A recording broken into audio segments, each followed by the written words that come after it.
नमस्कार मेरे प्यारे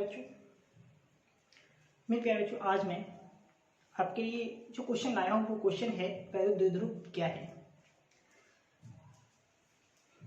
क्योंकि हम जो क्वेश्चन पढ़ेंगे आपका वैद्युत क्षेत्र की तीव्रता अक्षीय और निरक्षीय स्थिति में उसमें वैद्युत द्विध्रुव का यूज है, इसलिए उसे पढ़ने से पहले आपको वैद्युत द्विध्रुव और वैद्युत द्विध्रुव आघूर्ण के बारे में जानकारी होना जरूरी है।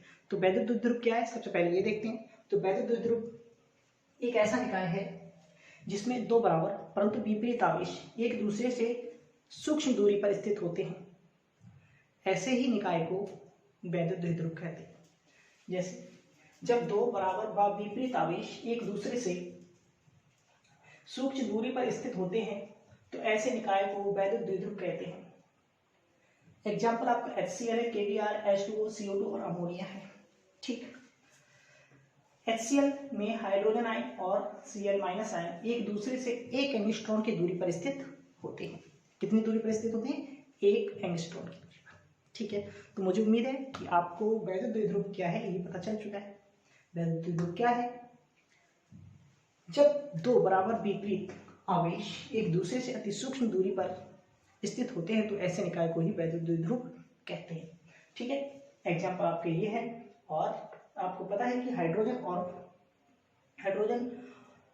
आयन और Cl- आयन एक दूसरे से एक एंगस्ट्रॉन की दूरी पर स्थित होते हैं। ठीक है, तो आपको ये क्वेश्चन अगर समझ में आ गया तो जल्दी से आप इसका स्क्रीनशॉट ले लीजिए।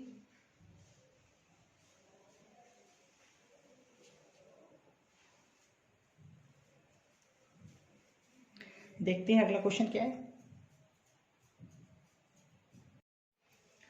अगला क्वेश्चन है वैद्युत द्विध्रुव आघूर्ण किसे कहते हैं या वैद्युत द्विध्रुव आघूर्ण क्या है। यानी वैद्युत द्विध्रुव निकाय, जो वैद्युत द्विध्रुव है उस निकाय की रचना करने वाले आवेशों, यानी जो वैद्युत द्विध्रुव बना था उसे दो आवेशों ने मिलकर बनाया। तो वैद्युत द्विध्रुव बनाने वाले आवेशों में से किसी एक आवेश, यानी वैद्युत द्विध्रुव जिससे बना उसमें से किसी एक आवेश और उन दोनों आवेशों के बीच की दूरी के गुणनफल को वैद्युत द्विध्रुव आघूर्ण कहते हैं। इसे P से प्रदर्शित करते हैं। यानी जो वैद्युत द्विध्रुव बना, आप जानते हैं कि वैद्युत द्विध्रुव धन और ऋण आवेश से मिलकर बनता है। तो वैद्युत द्विध्रुव बनाने वाले आवेशों में से किसी एक आवेश और उन दोनों आवेशों के बीच की दूरी के गुणनफल को वैद्युत द्विध्रुव आघूर्ण कहते हैं। इसे P से प्रदर्शित करते हैं। तो वैद्युत द्विध्रुव निकाय की रचना करने वाले आवेशों में से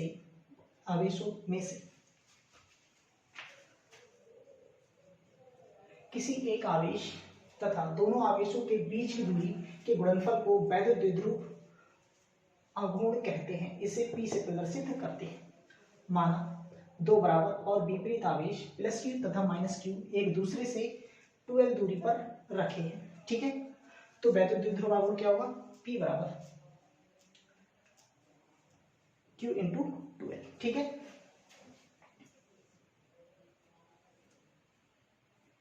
-Q +Q, इनके बीच की दूरी 2l है।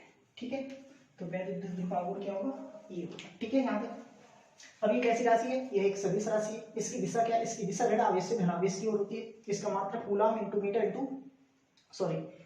इंटू मीटर होता है। ठीक है, इसकी विमा LTA होती है। इसका SI पद्धति में जो मात्रक होता है वो meter into second into ampere होता है।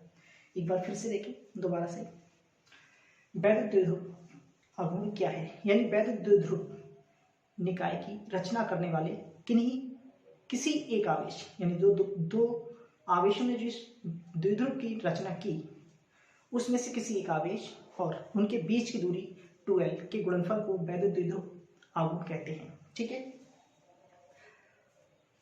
तो वही आपने देखा, वैद्युत द्विध्रुव निकाय की रचना करने वाले आवेशों में से किसी एक आवेश तथा दोनों आवेशों के बीच की दूरी के गुणनफल को वैद्युत द्विध्रुव आघूर्ण कहते हैं। इसे P से प्रदर्शित करते हैं। माना दो बराबर और विपरीत आवेश +Q तथा -Q एक दूसरे से 2l दूरी पर रखे हैं तो वैद्युत द्विध्रुव आघूर्ण क्या होगा? Q into 2l। ये कैसी राशि है? ये एक सदिश राशि है। इसकी दिशा ऋण आवेश से धन आवेश की ओर होती है। इसका मात्रक कूलम इंटू मीटर होता है। इसकी विमा LTA होती है और SI पद्धति में इसका मात्रक meter into second into ampere होता है। तो मुझे उम्मीद है कि आपको क्वेश्चन समझ में आ गया है। ठीक है, अगर क्वेश्चन समझ में आ गया है तो मिलते हैं अगली वीडियो में अगले क्वेश्चन के साथ।